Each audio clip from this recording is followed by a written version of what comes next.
研究台湾数语26年的美国语文学家施文翰，唔但将懂了解华语，佢咪是同新竹嘅朋友庄新旺學過客話，不過下後冇聯絡嘅。2609年來台灣家下，是經過電視台上海請朋友，不過冇請到。前面總算第廿個中華民國起從協會顧問鄧麗雲嘅聽書下，一波嘅請到一個朋友嘅。施文翰今日當去到新竹新埔嘅莊屋來拜訪也17年冇見到嘅老朋友，雙方都當感動。也係愛不卡。幾多年冇來咧？幾多年？十多年啦。今年17年，美國語言學家施文翰同莊新旺兩子爺總算過見面咧。31年前。31年前啦，32年前結婚㗎嚇，結婚拿出到相片，唔關係莊新旺結婚，就係1999年同莊屋讀到9年鐵通嘅日子，所有嘅東西做下還記得清清楚楚。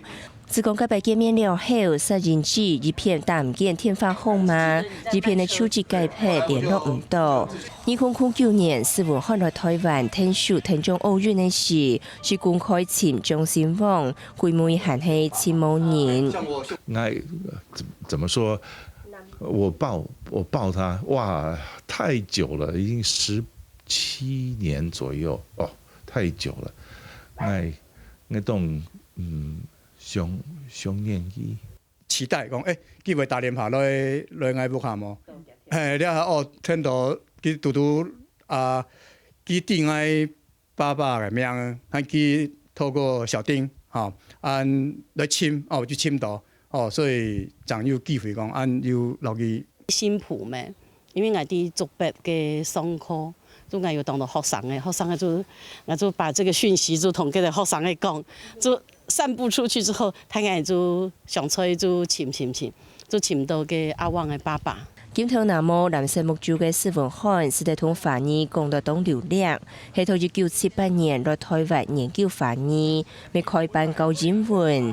莊新旺兩公姐當其時只係佢嘅學生，莊新旺咪同時教施文翰華語同客話。到之前施文翰再來台灣只係帶頭講話，所以施文翰好食嘅菜，莊新旺做下還記得，咪帶佢去自家嘅感言來說兩萬頭出嘅同感。愛買了凍豆學過嘅書凍豆資料愛轉去美國嘅時間，一直想要回去看那些書，沒有機會，忙。我剛退休，所以可能我可以重新開始補一補我的那個客家話。經過多年，施文翰嘅開了客話，認知冇人是得講，所以佢知道退步一度。回到講出正確嘅發音，同老朋友見面，佢咪經過請教莊新旺，除了研究華語同客話，施文翰咪是聽書台灣書語來辨識教材。禮拜專攻來到台灣，看到多年冇看到嘅朋友，佢咪按上去台灣各地來了解人文歷史。客家新聞台關心劉文輝新竹報道。